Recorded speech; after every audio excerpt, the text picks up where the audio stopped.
بچپن میں ہم جب اسکول پڑھتے تھے تو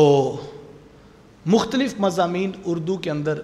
جو 15 نمبر کا ہوتا تھا، جو لکھنا ہوتا تھا، گھر سے یاد کر کے جانا اور پھر صبح اس کا ٹیسٹ دینا، کبھی صفائی نصف ایمان پر، کبھی میرا اسکول میرا مدرسہ، تو ایک عنوان ہوتا تھا اسوہ حسنہ،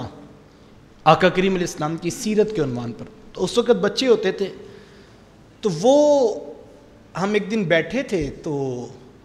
ایک دوست جو ہے وہ ہیڈنگز یاد کر رہا تھا آقا کریم علیہ السلام کی سیرت کی،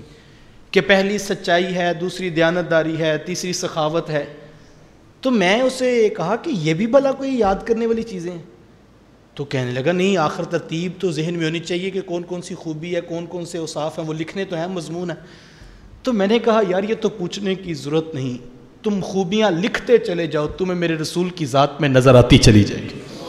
کوئی ایسی خوبی تو ہے نہیں جو حضور کی ذات میں نہ ہو، جو چیز خوبی ہے وہ محبوب کی ذات میں موجود ہے، تو اس کو تو رٹا لگانے کی ضرورت نہیں، خوبی ہو صحیح، اگر وہ خوبی ہے تو وہ میرے رسول کی ذات میں ہے۔ اور میں یہی آپ سے کہتا ہوں، آپ دیکھنا چاہیں کہ یہ خوبی ہے یا خامی ہے، آپ صرف یہ دیکھیں محبوب کی ذات میں موجود ہے تو یہ خوبی ہے، اور اگر محبوب کی ذات میں نہیں موجود تو یہ خامی ہے، اور اس خامی کے خامی ہونے کے لیے یہی کافی ہے کہ محبوب کی ذات میں موجود نہیں ہے۔ تو خوبی اور خامی کیا ہے؟ محبوب کی ذات میں جو موجود ہے، جس کو محبوب پسند کر لیں، اور سادہ کر دوں،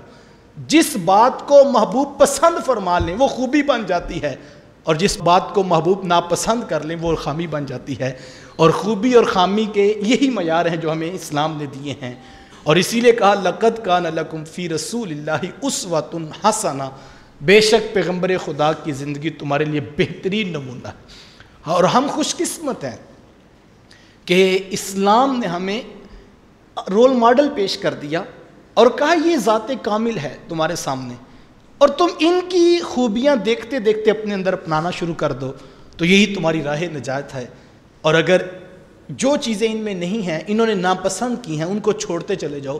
تمہاری ذات بھی کاملیت کا سفر جو ہے وہ شروع کر دے گی۔ تو ہمیں خوبی کیا ہے، خامی کیا ہے، محبوب کی ذات کے اندر نظر آتی ہے، اور ہمیں اس سے پتہ ملتا ہے کہ خوبیاں کیا ہوتی ہیں اور خامیاں کیا ہوتی ہیں۔